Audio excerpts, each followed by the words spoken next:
निमित्त होतं राज ठाकरेंच्या सख्या बहिणीच्या मुलाच्या लग्नातलं। दादरमध्ये हा सगळा लग्न सोहळा होता। भाच्याच्या लग्नानिमित्ताने राज ठाकरे आणि उद्धव ठाकरे एकत्र आले। भाच्याच्या लग्नाला राज ठाकरे आणि उद्धव ठाकरे एकमेकांच्या शेजारी उभे राहिले। राज ठाकरे आणि उद्धव ठाकरेंचं संपूर्ण कुटुंब लग्न सोहळ्यात एकत्र बघायला मिळालं। गेल्या वेळी कौटुंबिक सोहळ्यात राज ठाकरे आणि उद्धव ठाकरेंची भेट थोडक्यात हुकली होती। उद्धव ठाकरेंची भेट हुकली, मात्र रश्मी ठाकरेंनी स्वतः राज ठाकरेंचं सोहळ्याच्या वेळी स्वागत केलं होतं। ठाकरे गटाच्या नेत्या सुषमा अंधारे आता आपल्या सोबत आहेत। सुषमाताई, अनेक जण स्वप्न बघतात शिवसेनेमध्ये फाटाफूट झाल्यापासून की दोन्ही ठाकरे बंधूंनी एकत्र यावं। राजकीय दृष्ट्या एकत्र येतील की नाही याचं उत्तर आता मिळणार नाही, पण कौटुंबिक सोहळ्यात दोघे ठाकरे बंधू एकत्र आले आहेत। फोन करा। खात्याची माहिती, बिल पेमेंट किंवा रिचार्ज।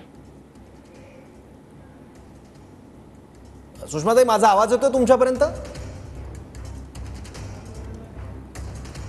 काही कारणांमुळे सुषमा अंधारे यांच्यापर्यंत आपला आवाज पोहोचत नाहीयेत, पण अत्यंत बोलकी दृष्ट लग्न सोहळ्यात ठाकरे बंधूंचा संवाद देखील पाहायला मिळाला।